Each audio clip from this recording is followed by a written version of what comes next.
శ్రీ సాయిబాబా జీవిత చరిత్ర నిత్యపారాయణ గ్రంథం 4వ రోజు పారాయణం ఆదివారం. బాబా తత్వం. బాబా బోధనలు అమృత సాగరం వంటివి. అందులో నుండి ఎవరైనా ఎంతైనా అమృతమును మణులను సంపాదించవచ్చును, నిల్వ చేసుకోవచ్చును, పరిణితి చెందుటకు ఉపయోగించుకునవచ్చును. అయితే అందులో ఎవరికి ఎంత అర్హత కలదో అంతే లభించును. జ్ఞానాన్ని పొందటానికి శ్రద్ధ, సబూరి ముఖ్యమన్నారు బాబా. లోకాన్ని నమ్మకు, ఎందుకంటే అది మిథ్య కాబట్టి. దైవాన్ని మరువకు, ఎందుకంటే ఎప్పటికైనా నిన్ను రక్షించేది దేవుడే కాబట్టి. దేవుని నమ్మిన వారు లోకాన్ని ప్రేమించగలుగుతారు. పాపభీతిలో అనేక పుణ్యకార్యాలు చేస్తారు.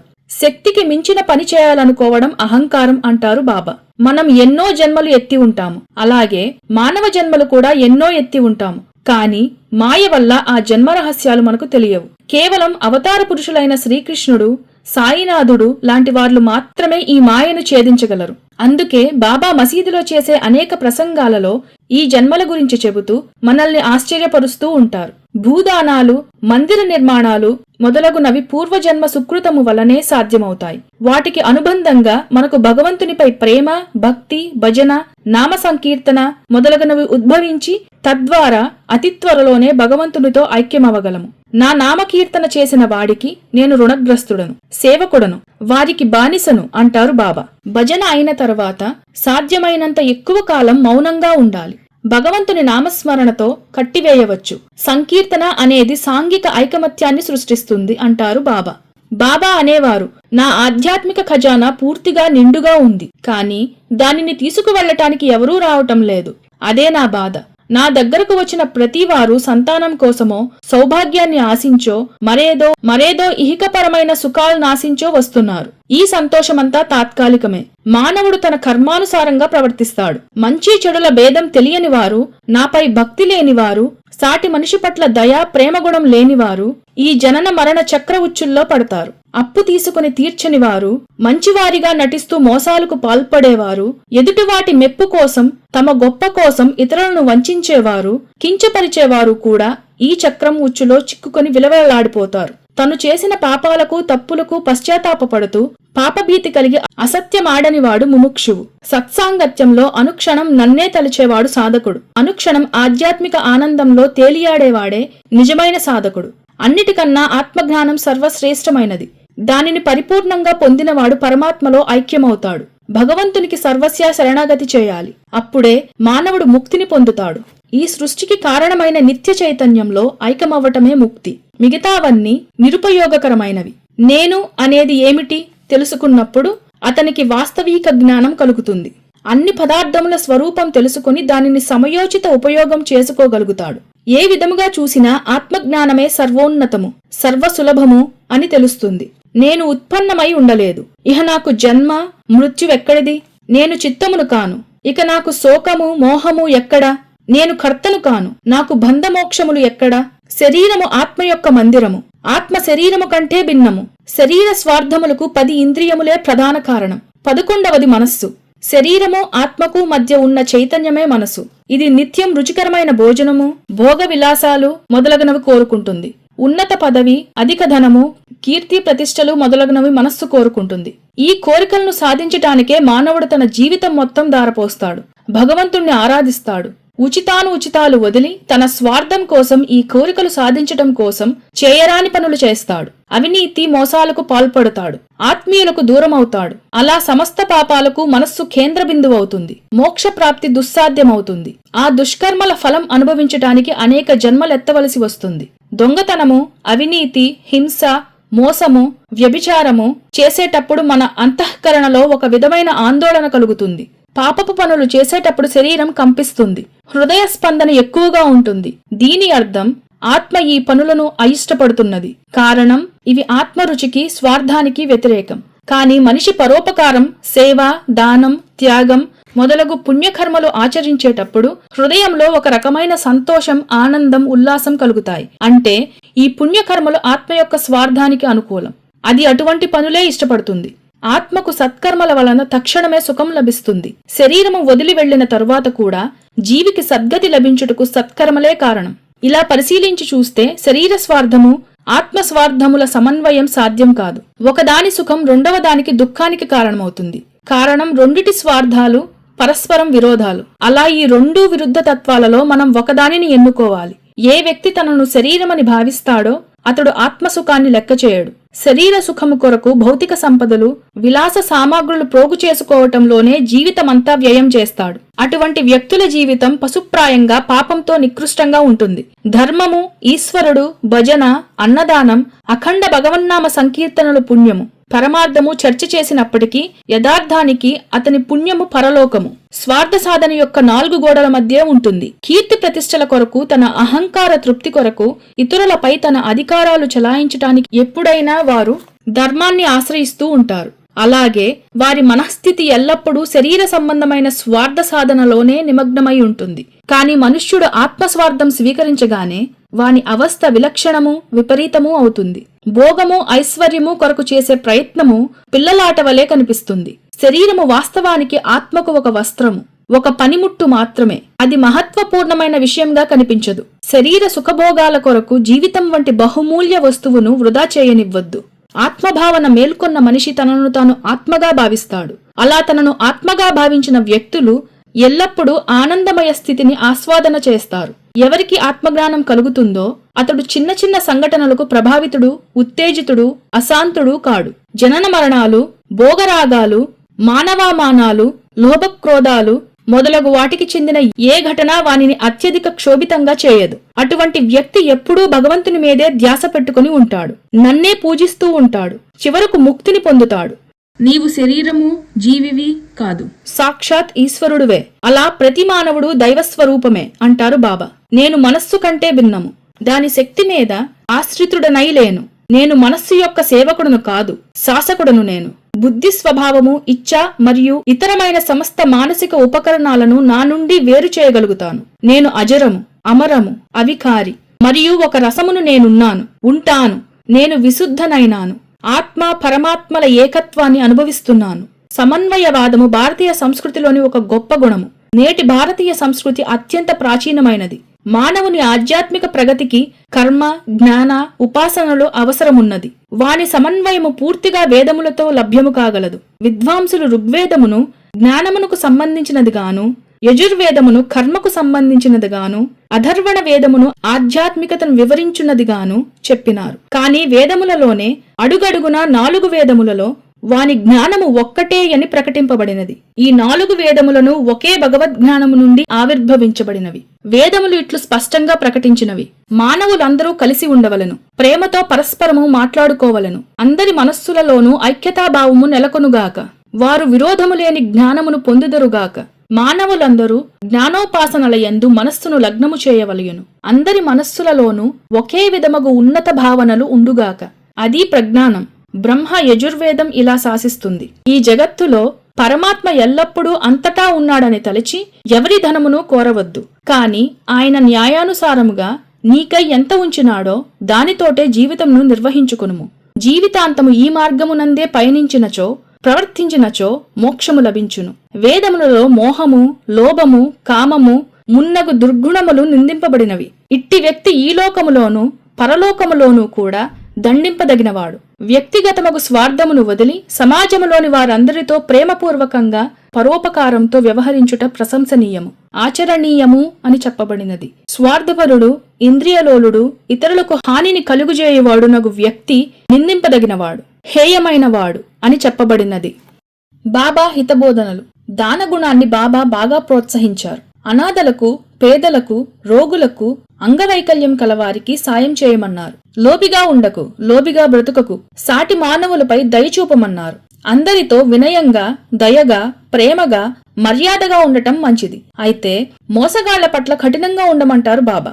మన ఆదాయాన్ని బట్టి దానం చేయమంటారు బాబా. శక్తిని మించిన దానం అహంకారాన్ని తెలియజేస్తుంది. అన్ని దానాల కంటే అన్నదానం శ్రేష్టమైనది. ఆనాటి పరిస్థితులకు అనుగుణంగా ప్రోత్సహించారు. అయితే భక్తుని కోసం అతనికి తన జీవితాన్ని దానమిచ్చిన బాబా అన్ని దానాల కంటే మిన్నగా జీవదాత కాగలిగారు. బాధ్యతల నుంచి తప్పించుకోవద్దు. తన బాధ్యతలను సక్రమంగా నిర్వహించిన వాడే ఉత్తముడు. తల్లిదండ్రులను ఆరాధ్య దైవాలుగా ఆదరించు. సోదర సోదరులను ప్రేమించు, ఆదరించు. భార్య పట్ల దయగా ఉండు. గృహ సంబంధమైన విషయాలలో ఆమెను సంప్రదించు. కొడుకు, కోడలు ఏకాంతానికి భంగం కలిగించకు. కూతురికి తగిన వరుణ్ణి అన్వేషించు. భార్య ఎప్పుడూ భర్త అభిప్రాయాలకు అనుగుణంగానే ప్రవర్తించాలి. అన్ని వ్యవహారాలలో ఎప్పుడూ భర్తకు చేదోడు వాదోడుగా ఉండాలి. గురువుగా పిల్లలకు విద్యాబోధన సాగించాలి. పరపురుషులను అవహేళన చేయకు. వారి పట్ల చెడుగా ప్రవర్తించకు. పరపురుషుల గురించి మంచిగా గాని చెడుగా కాని మాట్లాడకు. ఆలోచించకు. మనుషులు కదిలే సవాల్లా ఉండకూడదు, నడిచే మందిరాల్లా ఉండాలి అంటారు బాబా. దశ మహాదానాల గురించి ప్రాచీన వేదవాజ్మయం, భారతీయ పురాణ గ్రంథాలు చెబుతుంటాయి. అవి గోదానం, భూదానం, తిలదానం, హిరణ్యదానం, ఆజ్యదానం, వస్త్రదానం, ధాన్యదానం, గుడదానం, రేష్యదానం, లవణదానం. అయితే ఆయుర్వేద శాస్త్రం దీనార్థులకు సహాయపడడాన్ని మహాదానం క్రింద అభివర్ణించింది. మరణ భయంతో విలవిలలాడేవాడికి అభయదానం చేయడం, వ్యాధిగ్రస్తుడికి సరైన చికిత్స చేయడం మొదలగునవి. మహాభారతం ఆరోగ్య దానాన్ని వేల యజ్ఞాల తాలూకా ఫలంతో పోల్చింది. జీవన దానాన్ని మించిన దానం మరోటి లేదంటుంది ఆయుర్వేద శాస్త్రం. దానికి ఉదాహరణ సాక్షాత్తు సాయిబాబాయే. సాయిబాబా ఉపాసిని మహారాజ్. సాయితో ప్రత్యక్షంగా జీవితం పంచుకున్న మహానుభావులు ఎందరో ఉన్నారు. అందులో తీవ్ర తపస్విగా, మహాసిద్ధ పురుషునిగా, సద్గురుమూర్తిగా వేలాది మంది చేత ఆరాధింపబడుతున్న మహనీయుడు శ్రీ ఉపాసిని మహారాజ్. 1911లో ఆయన షిరిడీ వచ్చి శ్రీ సాయిని దర్శించినప్పుడు 4 సంవత్సరాలు షిరిడీలో ఉండమని ఆదేశిస్తారు సాయిబాబా. అలా చేస్తే ఉపాసనీకి పరిపూర్ణ సిద్ధి లభిస్తుందని కూడా బాబా హామీ ఇచ్చారు. ఈ 4 ఏళ్ల కాలంలో నీవేమీ చేయనక్కర్లేదు. రొట్టె, కూర తిని ఊరక కూర్చుంటే చాలు.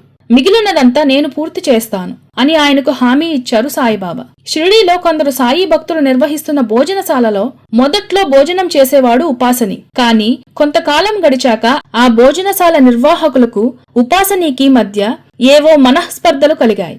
భోజనశాల నిర్వాహకులు తనను అవమానం చేశారని వారిపై కినుకతో భోజనం మానేసి పస్తులుండడం ప్రారంభించారు శ్రీ ఉపాసని. స్వయంగా శ్రీ బాబా ఎన్నిసార్లు చెప్పినప్పటికీ ఆయన తన ఉపాసన దీక్షను విరమించలేదు. శ్రీ ఉపాసని తనకై తాను విధించుకున్న కఠిన ఉపవాస దీక్షను చూచిన గ్రామస్తులు ఆయనను ఉపవాసీ బాబా అని పిలిచేవారు. దీర్ఘకాలం కఠిన ఉపవాసాల వల్ల ఆయన దేహారోగ్యమే గాక మానసిక స్వస్థితి కూడా దెబ్బతిన్నది. 1913 ఏప్రిల్లో చాలా ప్రమాదకరంగా పరిణమించింది కూడా. అయితే చివరకు శ్రీ సాయి అనుగ్రహ విశేషము చేత ఉపాసిని బాబా ఆ ప్రమాదం స్థితి నుంచి బయటపడి పూర్తిగా స్వస్థతి చెందారు. శ్రీ సాయి దివ్యశక్తితో ఏమి చేశారో మనకు అగోచరం. అయితే ఉపాసని స్వస్థుడవటానికి బాహ్యంగా మాత్రం బాబా చేసిన చికిత్స, ఇచ్చిన ఔషధం మాత్రం ఆహారం. సాయి ఉపాసని మహారాజును 4 సంవత్సరాలు షిరిడీలో ఉండమని కోరినా భగవంతుని పట్టుకోలేక 3 సంవత్సరాలకే ఎవరితోనూ చెప్పకుండా గ్రామం పారిపోయాడు. ఆ తరువాత సాయిబాబా మహాసమాధి పొందారనే వార్త విని విషణ్ణవదనంతో తిరిగి షిరిడీ చేరుతాడు. బాబా నిర్యాణానంతరం శ్రాద్ధ కర్మలు హిందూ మత సాంప్రదాయాల ప్రకారం శ్రీమాన్ బూటీచే నిర్వహిస్తారు. తదుపరి బాపూసాహెబ్ జోగ్తో కలిసి త్రివేణి సంగమం ప్రయాగ వద్ద అస్థి నిమజ్జనం గావించారు. మొదట అవతార మెహర్ బాబాకు ఉపాసని మహారాజ్ గురువు. ఆ తర్వాతే సాయిని ఆశ్రయించారు. 1927లో మహాత్మా గాంధీజీ ఉపాసని మహారాజ్ను దర్శించి జాతీయోద్యమానికి ఆయన ఆశీస్సులు తీసుకున్నట్లు తెలుస్తున్నది. అంతటి మహిమాన్వితుడైన ఉపాసని మహారాజ్ 1941 డిసెంబర్ 24న సకోరిలో బ్రహ్మైక్యం పొందారు. ఉపవాసం వద్దన్న సాయిబాబా. శ్రీ సాయిబాబా నిత్యం భిక్ష చేసి మితంగా భుజించేవారే తప్ప ఏనాడు ఉపవాసం చేయలేదు. షిరిడీకి వచ్చిన మొదటి రోజులలో సాయి తనకు షిరిడీ వాసులు భిక్ష వేయకుండా కట్టడి చేసినప్పుడు కూడా ఆకులు అలమలు తిని జీవించారు. అంతేకాని ఉపవాసం చేయలేదు. అయితే ఈ రోజుల్లో సాయి భక్తులు కొందరు ముఖ్యంగా గురువారం ఉపవాసం చేసి సాయి తత్వానికి విరుద్ధంగా ప్రవర్తిస్తున్నారు. ఇందుకు ఉదాహరణ గురువారం ఉపవాసం చేయటానికి సిద్ధపడ్డ బాలాభాటేతో బలవంతంగా విందు భోజనం తినిపిస్తారు బాబా.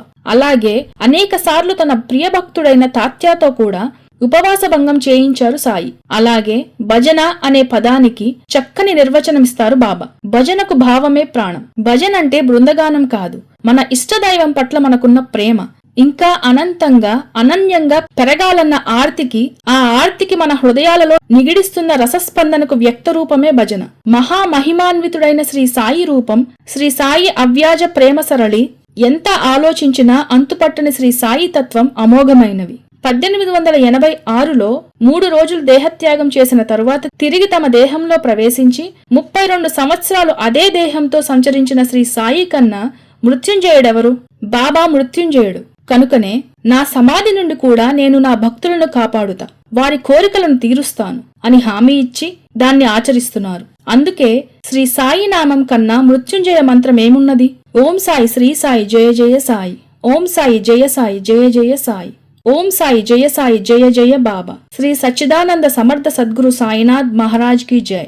ఒకసారి శ్రీ సాయిబాబా నానాసాహెబ్ చంద్రోర్కర్తో ఇలా అంటారు: అరిషడ్ వర్గాలలో అసూయను జయించడం అతి తేలిక. దీనిలో మనకు వచ్చేది కాని పోయేది కాని ఏమీ ఉండదు. ఇతరుల మేలు సుఖం చూసి ఓర్వలేకపోవడమే అసూయ.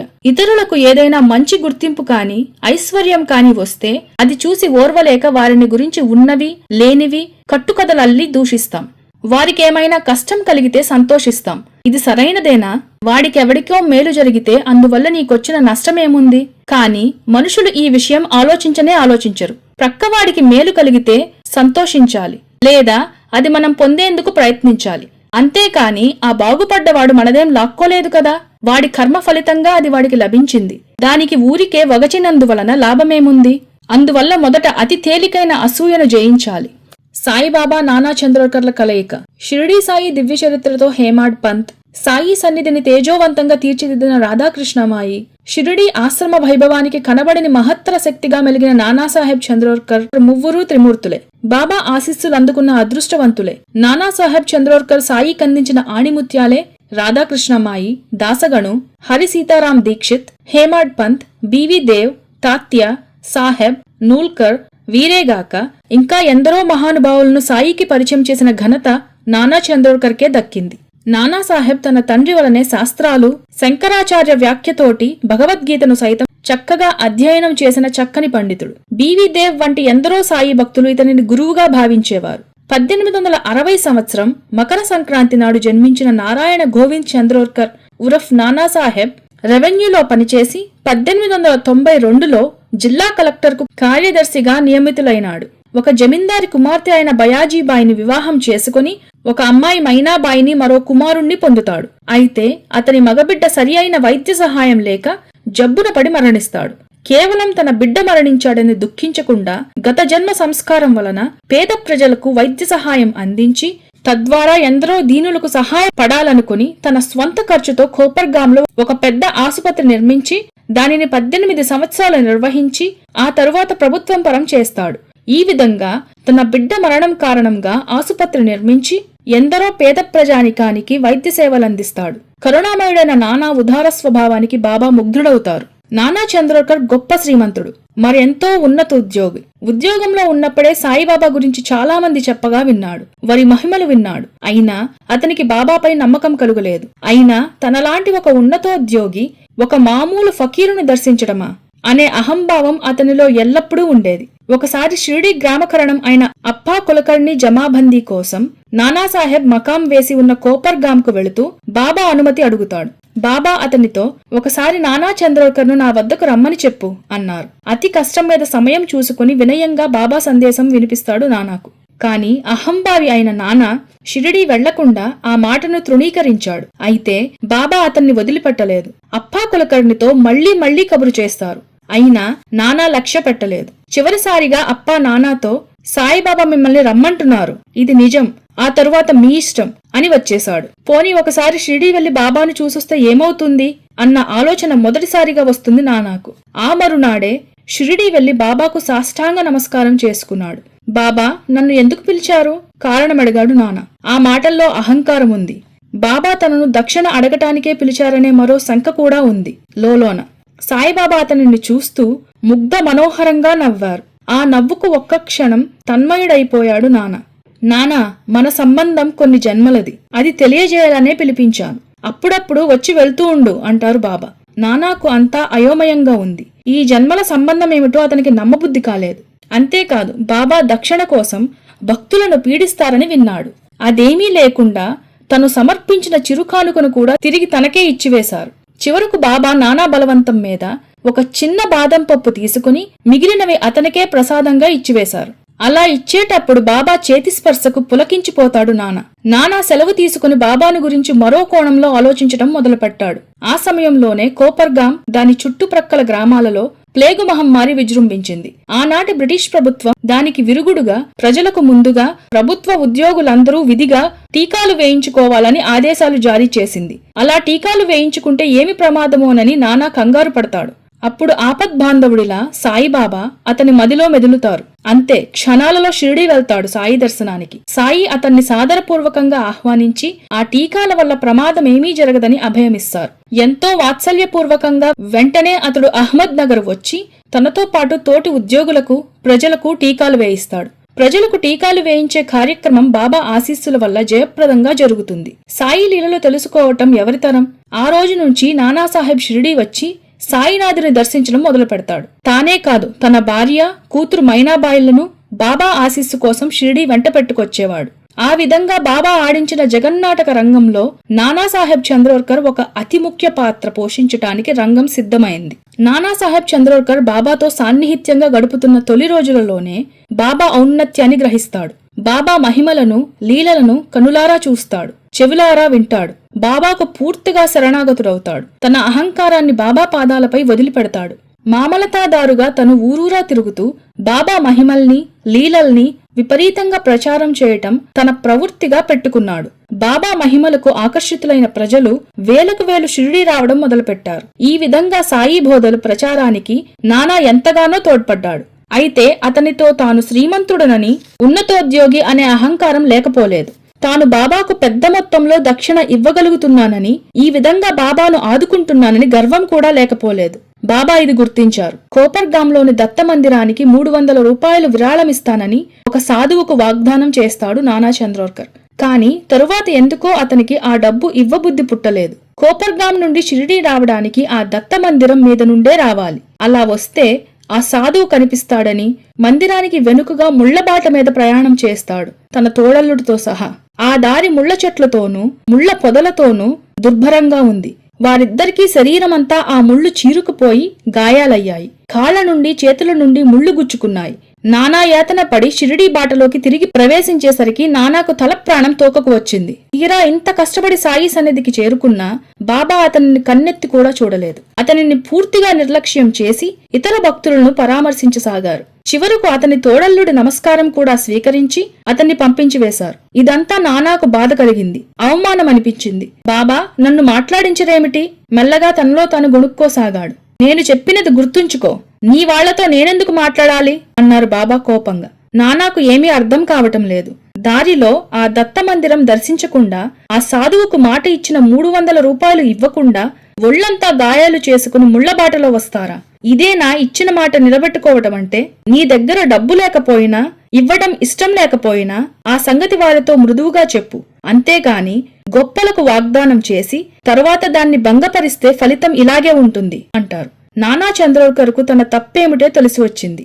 బాబా పాదాలపై పడి క్షమాపణ చెప్పుకున్నాడు. అంతేకాదు ఆ 300 రూపాయలు సాధువుకు ఇస్తానని బాబా వద్ద ప్రమాణం చేస్తాడు. అప్పుడు బాబా ప్రసన్నంగా చిరునవ్వు నవ్వారు. నానా, మీ పాపాలను దక్షిణగా స్వీకరించి మీకు పుణ్యఫలాలను అందిస్తున్నాను. మీలో దాన, త్యాగ గుణాలను పెంపొందించడానికే, అసత్యం, పాపాల నుండి రక్షింపబడడానికి ఇలా దక్షిణ స్వీకరిస్తున్నాను.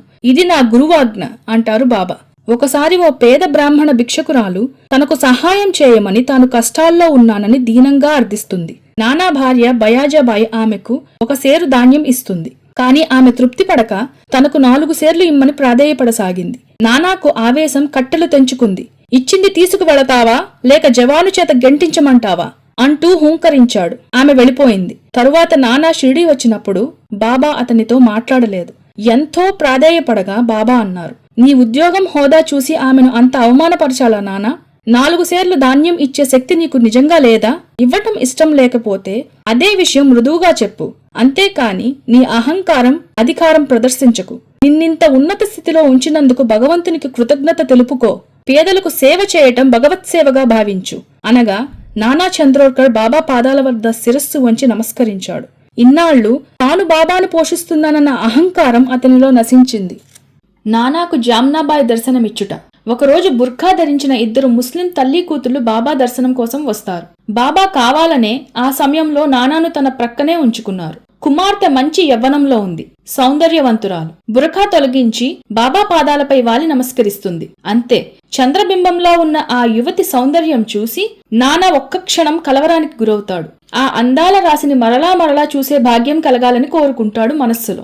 ఆ క్షణమే అతని తొడపై బాబా పెద్దగా ఒక చెరుపు చెరుస్తారు. త్రుళ్ళిపడతాడు నానా. అర్థం కాలేదా అంటారు బాబా కోపంగా. క్షమించండి బాబా అంటాడు నానా మెల్లగా. నానా, నా మనస్సుకు కావాల్సింది బాహ్య సౌందర్యం కాదు, ఆధ్యాత్మిక సౌందర్యం. దాన్ని దర్శించిన మనిషే దేవుడవుతాడు. అది సాధించటానికి ప్రయత్నించు, సాధించు, నీ జన్మ సార్థకమవుతుంది అని హితోపదేశం చేస్తారు బాబా. మధుర తేనె సొనల వంటి ఆ మధుర వాక్కులకు నానాలోని సర్వకల్మషాలు పటాపంచలై బాబా పాదాల మీద వాలిపోతాడు.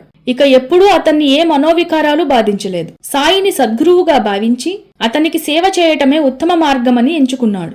జీవితాంతం సాయి సేవలోనే కాలం గడిపాడు. ఆయన సేవ కోసం ఎన్నో రత్నాలను సాయికి బహుకరించాడు. కాకాసాహెబ్ దీక్షిత్, హేమాడ్ పంత్గా పిలువబడే అన్నాసాహెబ్ దబోల్కర్, బివి దేవ్, తాత్యాసాహెబ్ మాల్కర్, దాసగణం అను పిలువబడే గణపతిరావు దత్తాత్రేయ సహస్రబద్దే, సాయి ఆధ్యాత్మిక సంపదకి నిజమైన వారసురాలు మహాసాధ్వి రాధాకృష్ణమాయ్ లాంటి రత్నాలను హారంగా కూర్చి సాయి మెడలో అలంకరిస్తాడు నానాసాహెబ్ చంద్రోర్కర్. ఒకసారి యథాలాపంగా నానా చంద్రోర్కర్, బాబా, ఇంతకు ముందు మీకు ఎన్నోసార్లు మనవి చేశాను.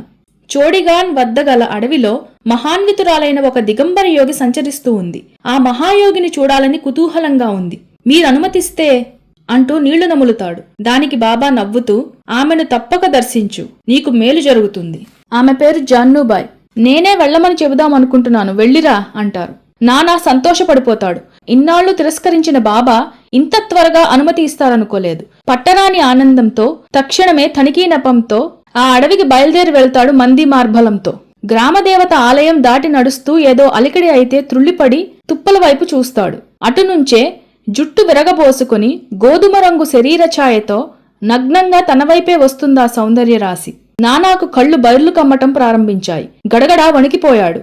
ఆమెను ఆపాదమస్తకం చూడటం ప్రారంభించాడు. 25-30 సంవత్సరాల వయసుండే ఈ అద్భుత సౌందర్య రాశి ఎవరో క్షణకాలం అతనికి అర్థం కాలేదు. ఈ నగ్నయోగి తాను దర్శించాలనుకున్న జాన్నూబాయేనా? నానాకు చాలా దగ్గరగా వచ్చి నిల్చుందామె. అతడి హృదయంలో సాయి కంఠస్వరం నెమ్మదిగా వినిపిస్తుంది. నానా, అద్భుతమైన ఆ సౌందర్యాన్ని దర్శించు. దాని వెనుక ఉన్న దివ్యశక్తి స్వరూపిణి మహాద్భుత సౌందర్యాన్ని మనసంతా కళ్ళు చేసుకుని మరీ వీక్షించు. కళ్ళు నలుపుకొని ఆపాదమస్తకం ఆమెను వీక్షించడం మొదలుపెట్టాడు నాన్న. ఆది శంకరాచార్య విరచిత సౌందర్య లహరిలోని అమ్మవారి శ్లోకాలు అతని మనసులో మెదులుతున్నాయి. అవమాన సన్మానాలు సమానంగా తీసుకోమన్న బాబా. అలా అమ్మవారి స్తోత్రం చేస్తూ ఆ తల్లి పాదాలపై వాలిపోతాడు నాన్న. కొంతసేపు అయిన తరువాత కన్న తల్లి పాదాలను తాకాననే ఆనందంతో పైకి లేచేసరికి ఆమె అక్కడ లేదు. ఇది కలో భ్రాంతో అతనికి అర్థం కాలేదు. తిరిగి తన డేరాలోకి వస్తాడు రాత్రి. బాబా, ఆ జగన్మాత దర్శనం మరలా ప్రసాదించు. ఆమెను పూజించి నా జన్మ సార్థకం చేసుకుంటాను అని ప్రార్థిస్తాడు. ఆ తెల్లవారుజామున తలారా స్నానం చేసి ఆ డేరాలో దర్శనమిస్తుంది ఆ యోగిని. దుర్గగా, కాళిగా, జగన్మాతగా భక్తి ఆవేశంతో ఆమెకు చీర, గాజులు, జాకెట్టు సమర్పిస్తాడు.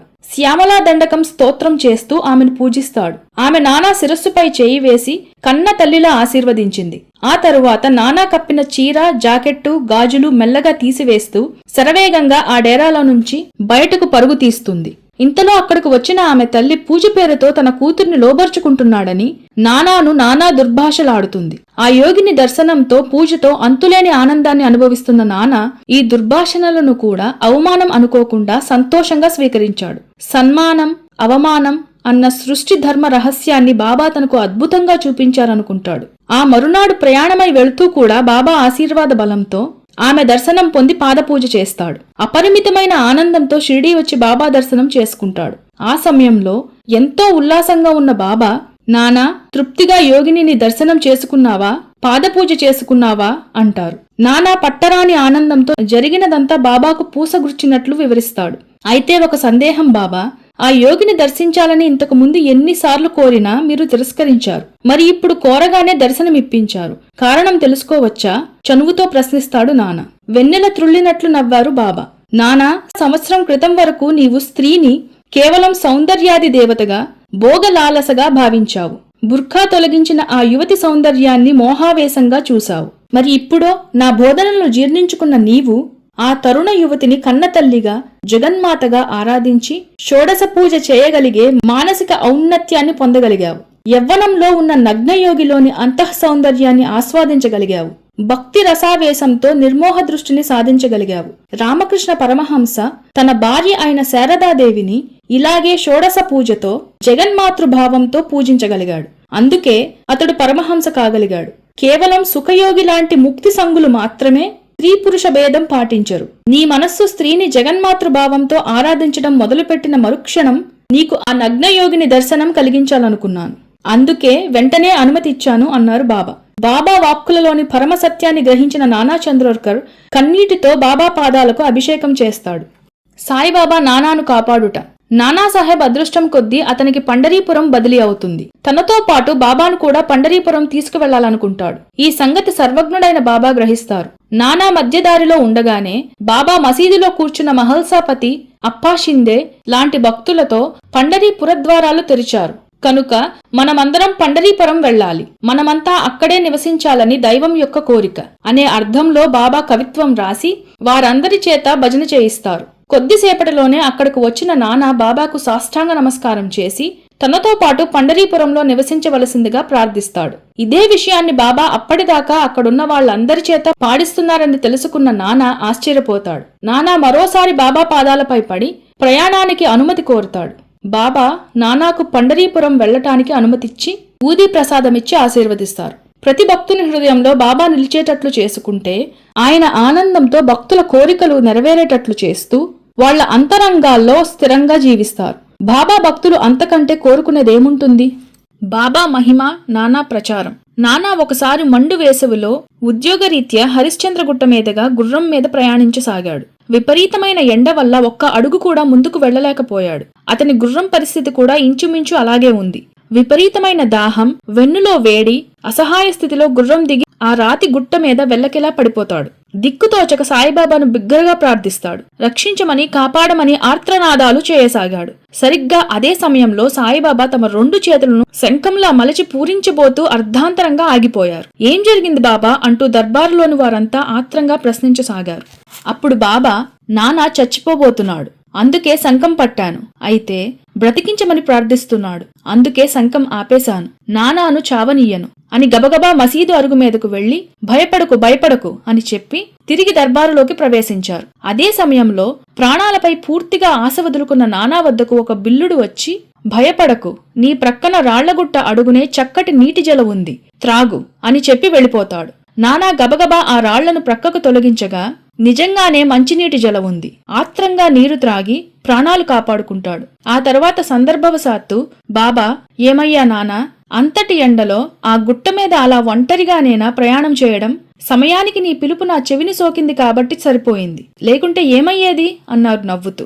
ఆనాడు తనకు కనిపించిన బిల్లుడు బాబాయే తప్ప వేరెవరూ కాదని తెలుసుకుని భక్తిభావంతో కృతజ్ఞతతో పులకరించిపోయాడు నానా చంద్రోర్కర్. ఒకసారి నానా కోపర్గాం వెళ్లినప్పుడు అక్కడ ఉన్న దత్తాత్రేయ మందిరం దర్శించకుండా హడావిడిగా షిరిడి చేరుకుంటాడు సాయిని దర్శించే తొందరలో. ఈ విధంగా దత్తదేవుని సందర్శించినందుకు బాబా నానాపై ఆగ్రహం వ్యక్తం చేస్తారు.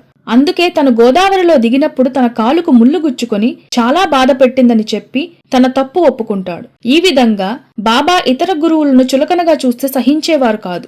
నానా బాబా మహిమల్ని, లీలల్ని ఊరూరూ తిరిగి ప్రచారం చేసేవాడు. అలా తిరిగేటప్పుడు ఒకానొక గ్రామంలో బాబా భక్తుని కుమార్తెకు ప్లేగు వ్యాధి సోకగా నానా వద్దకు వస్తారు. ఆ సమయానికి నానా వద్ద కనీసం విభూది కూడా లేదు. విషయం గ్రహించిన నానాసాహెబ్ రోడ్డు పైన ఉన్న మట్టిని తీసుకుని అదే పనిగా బాబా నామస్మరణ చేస్తూ ఆ ప్లేగు నివారణకు బాబాను వేడుకుంటూ ఆ మట్టిని ఆ బాలిక నుదుటుకు రాస్తారు. ఆశ్చర్యకరంగా ఆ బాలికకు క్షణాలలో నివారణ అవుతుంది. ఆ కుటుంబం యావత్తు బాబా మహిమను అనేక విధాలుగా పొగుడుతూ నానాకు సాష్టాంగ నమస్కారం చేస్తారు. ఇక నానా ఆనందానికి అవధులు లేవు. ఒకనాడు నానాతో పాటు ఒక కీర్తనాకారుడు బాబా దర్శనానికి వస్తాడు. అయితే రైలుకు టైం అయిందనే తొందరలో భోజనం కూడా తినకుండా బాబా వద్దంటున్నా వినకుండా టైముకు రైలు స్టేషన్కు వెళతాడు. ఆ రైలు కొన్ని గంటలు ఆలస్యం అవటం వలన అటు ప్రయాణం సాగక ఇటు భోజనం లేక ఆ కీర్తనాకారుడు మలమలా మాడిపోతాడు. సర్వజ్ఞుడైన బాబా నానాతో, ఈ హరిదాసు చూడవయ్యా, నిన్ను విడిచిపెట్టి తానొక్కడే వెళ్లాడు, నిన్నిలా మధ్యలో విడిచిపెట్టిపోని స్నేహితులనే ఎన్నుకో అన్నారు. నానాసాహెబ్ చంద్రోర్కర్ 1904 నుంచి 1905 సంవత్సరంలో జామ్నేర్ అనే గ్రామంలో మామలతాదారుగా ఉండేవాడు. అది షిరిడీకి సుమారు 100 మైళ్ల దూరంలో ఉంది. కుటుంబయుక్తంగా నానా అక్కడే ఉండేవాడు. ఒకసారి నానా కూతురు ప్రసవ వేదనతో అమితమైన బాధను అనుభవించసాగింది. సహాయం కోసం బాబాను పదే పదే ప్రార్థించసాగింది. దిక్కుతోచని నానా కూడా తన కూతుర్ని రక్షించమని బాబాను అర్థిస్తాడు. బాబా వెనువెంటనే నానాకు సహాయం చేయాలని ఆలోచిస్తారు. అదే సమయానికి గోసాయి రామ్గిర్ బువా అనే సన్యాసి తన స్వగ్రామం వెళ్లటానికి బాబా అనుమతి కోసం మసీదుకు వస్తాడు. బాబా ఇతనిని ప్రేమగా బాపుగిర్ అనేవారు. బాబా అతనికి అనుమతితో పాటు ఊదీ ప్రసాదాన్ని అలాగే ఒక హారతి పాటను కూడా అతనికిస్తూ మధ్యలో జామ్నేర్ వెళ్లి నానా చంద్రకర్ ఇంట్లో తప్పక ఇవ్వమంటారు. అయితే ఆ ఊరు వెళ్లటానికి సరిపడా డబ్బులు అతని వద్ద లేవు. కాని బాబా అవన్నీ తను చూసుకుంటానన్నారు. మార్గమధ్యంలో జలగాం స్టేషన్లో ఒక వ్యక్తి హడావిడిగా వచ్చి షిరిడీ నుంచి వచ్చిన బాపుగిర్ ఎవరని అడుగుతాడు. అలా గోసాయిని బాపుగిర్ అని బాబా తప్ప వేరెవరూ పిలవరు. ఆ వచ్చిన వ్యక్తి తనను నానాసాహెబ్ చంద్రోర్కర్ పంపించారని, ఆయన ఇంటికి వెళ్లటానికి టాంగా కూడా పంపించారని, త్వరగా వచ్చి టాంగా ఎక్కవలసిందిగా అర్థిస్తాడు. బాబా ఆజ్ఞ మేరకే తనకు నానాసాహెబ్ టాంగా పంపించి ఉంటాడని ఊహిస్తాడు రామ్గిర్ ఆనందపడుతూ. రామ్గిర్ వెంటనే నానా ఇంటికి వెళ్లి అయోమయంలో దిక్కుతోచని స్థితిలో ఉన్న నానాకు ఊదీ ప్రసాదంతో పాటు బాబా ఇచ్చిన హారతి పాటను కూడా అందిస్తాడు. అప్పటి వరకు నానా అనుభవించిన భయం స్థానంలో భక్తి ఉత్సాహాలు తాండవించాయి. బాబా పంపిన ఊదీని నీళ్లలో కలిపి తన కూతురికి త్రాగించి బాబా హారతి పాట ప్రాధాన్యం తెలిసిన నానా భక్తి పారవస్యంతో గొంతెత్తి ఆ పాటను పాడసాగాడు. నానా కూతురు విభూతి కలిపిన నీరు త్రాగిన వెంటనే హారతి పాట వింటూ సుఖంగా ప్రసవించింది. ఆ కబురు తెలిసిన వెంటనే నానా కుటుంబం యావత్తు ఆనంద తరంగాలలో ఊలలాడుతూ భక్తి పార్వస్యంతో బాబా భజనలు చేయడం మొదలు పెడతారు. సంభ్రమాశ్చర్య సంతోషాలతో ఆ కుటుంబం బాబాకు కృతజ్ఞతలు తెలియజేసుకుంటుంది. ఆ తర్వాత మాటల సందర్భంలో తనకు నానాకు ఠాంగా పంపించినందులకు కృతజ్ఞతలు తెలియజేసుకుంటాడు రామ్గిర్ బువా. దానికి నానా మరింత ఆశ్చర్యపోతూ, నేనేమిటి, టాంగా పంపించడమేమిటి, నువ్వు వస్తున్నట్లే నాకు తెలియనప్పుడు టాంగా ఎలా పంపిస్తాను అని అడుగుతాడు. మతిపోయిన ఆ ఇద్దరు బాబా భక్తులు వడివడిగా బయటకు వస్తారు. ఆశ్చర్యం, బయట టాంగా గాని అది నడిపిన టాంగా వాలా కాని కనిపించలేదు. బాబా భక్తవాత్సల్యానికి ఆ ఇద్దరు ఎంతో సంతోషపడతారు. టాంగావాలా, గుర్రం అన్ని పాత్రలు బాబాయే పోషించారు. అద్భుతమైన ఆయన లీలలు తలుచుకుంటూ ఆ ఇద్దరు ఎంతో ఆనందిస్తారు. ఆ తరువాత నానా కుటుంబ సమేతంగా బాబాను దర్శించి తన కూతురు మైనతాబాయి బిడ్డను బాబా పాదాలపై ఉంచి ఆశీస్సులు పొందుతాడు. సాయిబాబా సర్వశాస్త్ర విజ్ఞాని. సాయిబాబా దగ్గర ఎంత శుశ్రూష చేస్తున్నా, ఆయనకు ఎంత దగ్గరగా ఉంటున్నా, ఆయన బోధనలు ఎంత జీర్ణించుకుంటున్నా అప్పుడప్పుడు నానాకు కించిత్ గర్వం తలెత్తేది.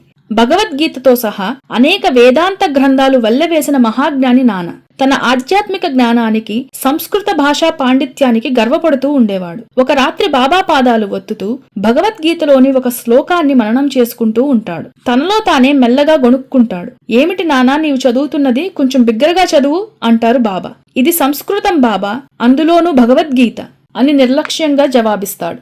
బాబాకు సంస్కృత పరిజ్ఞానం లేదని నానా ఉద్దేశం. కొంచెం పెద్దగా చదువు అని బాబా తిరిగి అడగటంతో నానాకు ఆ శ్లోకం చదవటం తప్పనిసరి అయింది. తద్విద్ది ప్రణిపాతేన పరిప్రశ్నేన సేవయ ఉపదేక్ష్యంతి తే జ్ఞానం జ్ఞానినస్తత్వదర్శనం. నానా, దీని అర్థం కూడా వివరించవా అడుగుతారు బాబా. బాబాకు నానా మాటల్లో నిర్లక్ష్యం స్పష్టంగా కనిపిస్తూ ఉంది. అందుకే అలా వివరణ అడిగారు. నానా ఆ శ్లోక తాత్పర్యం వివరిస్తూ, సాష్టాంగ నమస్కారం అంటే గురువు పాదాలపై పడి ఆ తరువాత ఆయనను ప్రశ్నించటం చేత, వారికి సేవ చేయటం చేత ఆత్మజ్ఞానాన్ని తెలుసుకో. అప్పుడు మోక్షాన్ని పొందు. జ్ఞానాన్ని కలిగిన వారు అనగా పరబ్రహ్మాన్ని తెలిసిన వారు ఈ జ్ఞానాన్ని ఉపదేశిస్తారు అని చెప్పాడు. దానికి బాబా, నానా, నాకు కావాల్సింది తాత్పర్యం కాదు, దానిలో ఉన్న ప్రతి పదార్థాలకు తోడు అందులో ఉన్న వ్యాకరణం వంటివన్నీ చెప్పు అన్నారు. నానాకు అప్పుడైనా బాబా జ్ఞాన సంపద అర్థం కావాల్సింది. కాని అహంకారంతో ఉన్నాడతడు. ఆ శ్లోకంలో ఉన్న పదాలకు అర్థం చెబుతాడు. దానికి బాబా, నానా, శిష్యుడు గురువుకు కేవలం సాష్టాంగ నమస్కారం చేస్తే సరిపోతుందా? ప్రణిపాతం అనే దానికి అసలు అర్థమేమిటి? పరిప్రశ్న అని ఒకే అర్థం కల పదాలను వ్యాసుడు వెంటనే ఎందుకు ప్రయోగించాడు? శ్రీకృష్ణుడు స్వయంగా తాను జగద్గురువై ఉండి కూడా విషయ పరిజ్ఞానానికి మరో గురువును ఆశ్రయించమని అర్జునునికి ఎందుకు ఉపదేశిస్తాడు? శ్రీకృష్ణుడు తానే తత్వాన్ని అర్జునుడికి బోధిస్తూ అర్జునుడికి ఈ నమస్కారం చేయుట, ప్రశ్నించుట, సేవ చేయుట ఎందుకు బోధించాడు? శంకరాచార్యుల వారు చెప్పకపోయినంత మాత్రం చేత ఇంకో విధంగా మంచి తెలుసుకోవటానికి వీలున్నప్పుడు తెలుసుకోకూడదా అనే భావంతో అట్లా ఆలోచిస్తే ఏమైనా ఆక్షేపణ ఉంటుందా?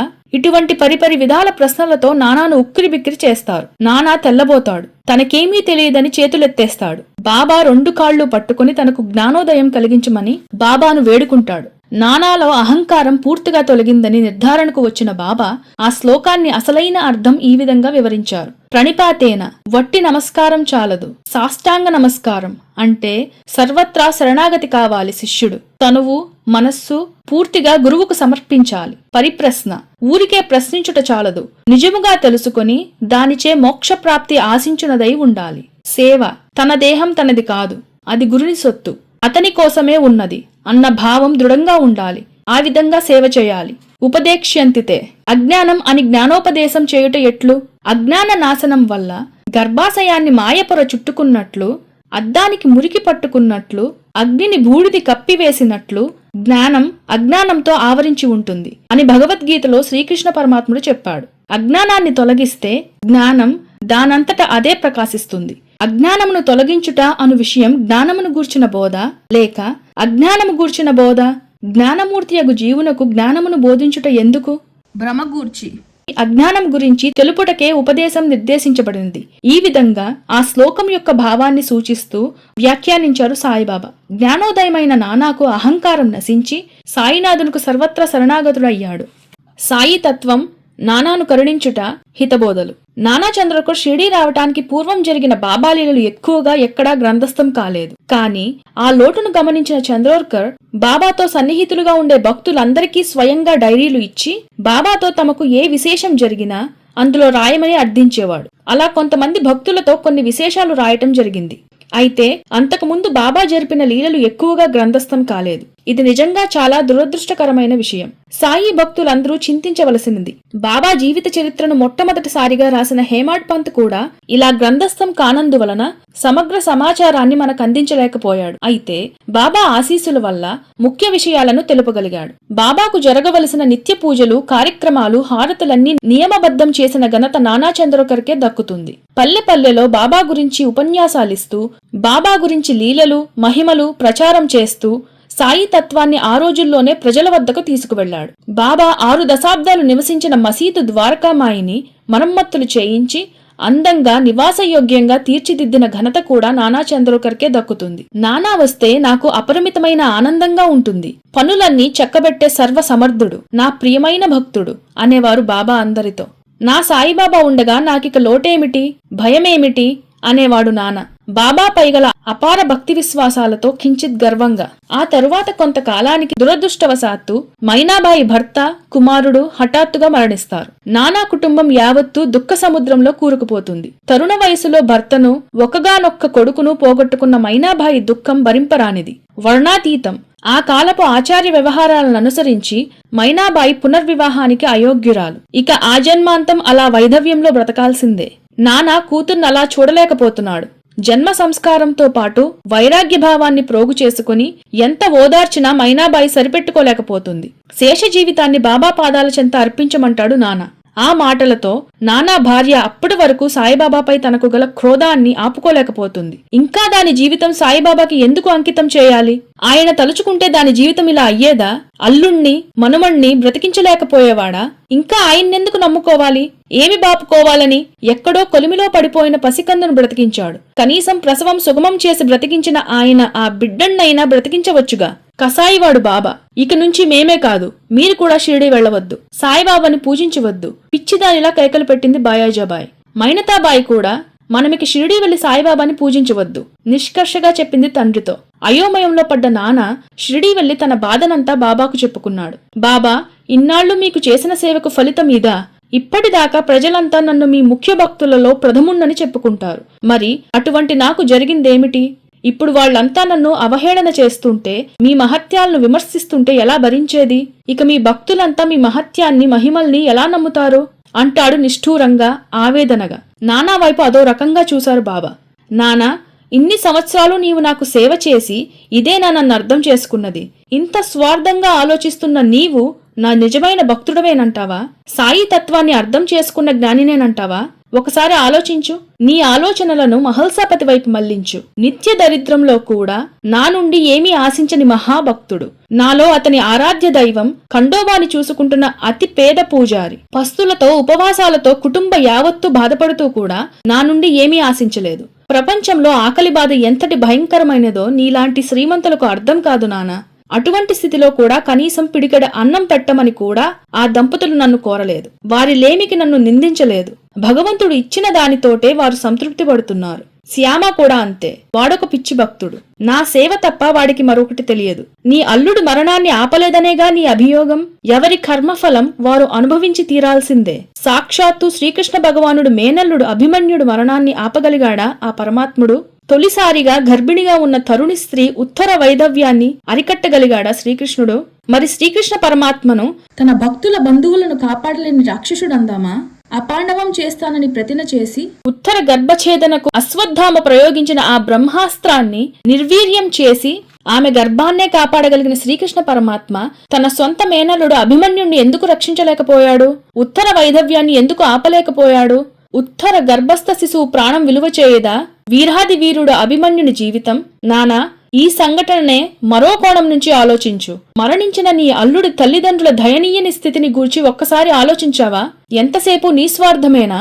సంపాదనాపరుడైన నీ అల్లుడు, వారి ఒక్కగానొక్క కొడుకు మరణిస్తే తల్లిదండ్రుల జీవన పరిస్థితి ఏమిటి? అదే మీ కూతురు మైనతాబాయి మరణించి మీ అల్లుడు జీవించి ఉంటే మీ పరిస్థితి ఏమిటి? జీవితమంతా కుమిలిపోవలసి వచ్చేది. దీన్నే కీడిలో మేలు అంటారు. కేవలం నా ఆశీస్సుల వల్లే మైనతాబాయి జీవించి ఉన్నదని గ్రహించండి. నీ అహంకారాన్ని, అజ్ఞానాన్ని వదిలిపెట్టి తక్షణమే వెళ్లి నీ అల్లుడి తల్లిదండ్రుల్ని ఓదార్చు. వారికి మీకు కూడా ఆశాదీపంగా ఉన్న మైనతాబాయి వీరందరి సేవతో తనని తాను దైవానికి అంకితం చేసుకోమన్నానని నా మాటగా చెప్పు. జనన మరణాలను భగవంతుడు కూడా మార్చలేడు. కేవలం నా ప్రథమ భక్తుడు అయినంత మాత్రాన నీకు చిరంజీవత్వం ఇచ్చానని భ్రమపడకు. ఈ ప్రపంచంలో పుట్టిన ప్రతి ప్రాణిని జనన మరణాల చక్రంలో బంధించాడు భగవంతుడు. దీనికి నేను కూడా అతీతుణ్ణి కాదు అంటారు బాబా. సాయినాథుని విశ్వరూపము, బోధనలు. నానా బాబా పాదాలంటి నమస్కరిస్తాడు. సర్వం ఎరింగిన సన్యాసిలాగా భక్తుడి వైరాగ్యత్వానికి బాబా కరిగిపోతారు, సంతోషపడతారు. నానా, నీకు దివ్య దృష్టిని ప్రసాదిస్తున్నాను, ఒక్కసారి కళ్ళు తెరువు అంటారు అనునయపూర్వకంగా. నానా కళ్ళు తెరిచాడు. అవిజ్ఞాన నేత్రాలు ఎదురుగా అనంత రూపంలో సాయినాథుడు చిరునవ్వు నవ్వుతూ, ఓ నానా, అనేక విధములుగా ఉన్నవి, అలౌకికములైనవి, వివిధ వర్ణములు ఆకారములు గలవి, అసంఖ్యాకములుగా వర్ణించినవి అనుగు నా యొక్క రూపములను వీక్షించు. నీకిచ్చిన జ్ఞాననేత్రములతో వాటిని గాంచుము. నానాగాంచిన ఆ విశ్వరూపము అనేక ముఖాలు, అనేక నేత్రాలు కలదై అద్భుత రూపాల్ని దాల్చియుంది. అది అనేక దివ్యాభరణములతో ప్రకాశిస్తుంది. ఎత్తబడిన ఆయుధాలు, దేవ సంబంధమైన పుష్పాలు, బట్టలు ధరించియును అటువంటివే అయిన గంధపు పూతలతోనూ అంతం లేనట్టివి అన్ని ప్రక్కలా ముఖాలున్నట్టి సాయినాథుని చూశాడు నాన్న.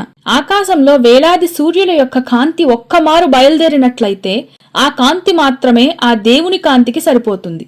అటువంటి విశ్వమూర్తిలో వివిధ భాగాలుగా పనిచేయు సకల చరాచర జగత్తును ఒక్కచోట ఉన్నదానిగా చూచాడు నాన్న. పిమ్మట నానా విస్మయంతో పులకాంకితుడై ఆ అఖండ సత్తాయే తానుగా నిలిచిన సాయినాథునికి తల వంచి నమస్కరించి అంజలిబద్ధుడై తన అనుభవాన్ని వివరిస్తూ, సాయినాథ, నీ దేహంలో దేవతలంతా కనిపిస్తున్నారు.